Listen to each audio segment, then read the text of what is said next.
ಸಂತೋಷವಾಗಿ ಸೇರ್ ಮಾಡ್ರಿ, ಜಾತ್ರೆ ಮಾಡ್ರಿ, ಬೀಗರು ಬಂದಿರ್ತಾರೆ, ಚೆನ್ನಾಗಿರುತ್ತೆ. ಯಾರು ಬೇರೆಯವರು ಬಂದಿದ್ದನ್ನು ಅರ್ಥ ಮಾಡ್ಕೊಂಡು ಗಲಾಟೆ ಮಾಡಿ ಇಲ್ಲ. ಏನ ಅಕಸ್ಮಾತ್ ಗಲಾಟೆ ಮಾಡೋದು ಏನಂತ ಕಂಡು ಬಂದ್ರೆ ಅವ್ರನ್ನ ಕೇಸು ಮಾಡ್ತೀವಿ, ರೌಡಿ ಓಪನ್ ಮಾಡ್ತೀವಿ. ಅಲ್ಲಿ ರೌಡಿಸಮ್ ನಮ್ಮ ಕೈನಲ್ಲಿ ಬೇಡ. ಶಾಂತಿಯುತವಾಗಿ ಹಬ್ಬ ಆಚರಣೆ ಮಾಡೋಣ. ನಾವು ನಿಮ್ಮೊಟ್ಟಿಗೆ ಇರ್ತೀವಿ, ಎಲ್ಲರೂ ಕೂಡ ಹಬ್ಬ ಆಚರಣೆ ಮಾಡೋಣ. ಹಬ್ಬದ ದಿವಸದಲ್ಲಿ ಪೊಲೀಸ್ ಸ್ಟೇಷನ್ಗೆ, ಕೋರ್ಟಿಗೆ, ಜೈಲಿಗೆ ಹೋಗೋದನ್ನು ಬೇಡ. ಇದು ಇತಿಹಾಸ ಆಗ್ಬಿಡ್ತದೆ. ಅಕಸ್ಮಾತ್ ಏನು ಗಲಾಟೆ ಆಗಿ ನಾ ತೇರು ಕ್ಯಾನ್ಸಲ್ ಅಂತ ಬರ್ಬಿಡ್ತೀನಿ ಡಿ ಸಿ ಸಾಹೇಬರಿಗೆ. ಇದೆಲ್ಲ ಮುಗಿಸ್ಬಿಡ್ತೀವಿ ಮತ್ತೆ. ಅದಕ್ಕಾಗಿ ಅದು ಮುಗಿಸೋದಂದ್ರೆ ಇವೆಲ್ಲ ಕೂತ್ಬಿಟ್ಟು ನೀವೆಲ್ಲ ಸಾಕ್ಷಿ ಆಗ್ಬಿಡ್ತೀರ.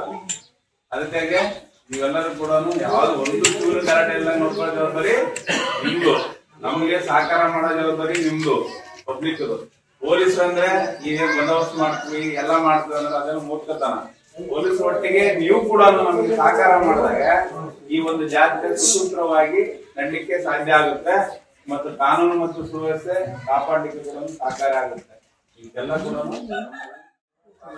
ಸಹಕಾರ ಪೊಲೀಸರು ಅತಿ ಮುಖ್ಯ.